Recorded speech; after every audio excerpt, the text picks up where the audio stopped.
0.0005 divided by 2.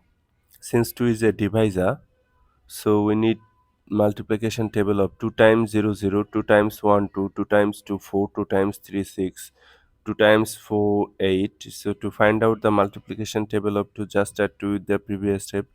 0 plus 2, 2, 2 plus 2, 4, 4 plus 2, 6, 6 plus 2, 8. Okay, look, 2 goes into 0 how many times? 0 times. So 2 goes into this 0 how many times? 0 times. 2 goes into this 0 0 times, but before this 0 there is a decimal must come to the question directly.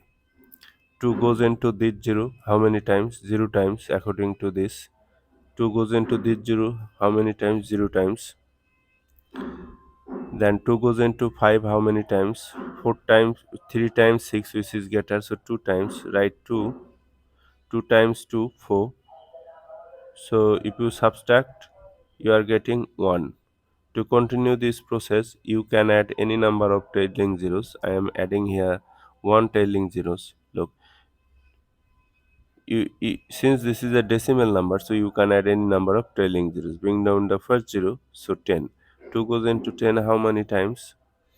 2 goes into 10 5 times. 5 times 2, 10. Subtract 0. So your answer is 0.00025.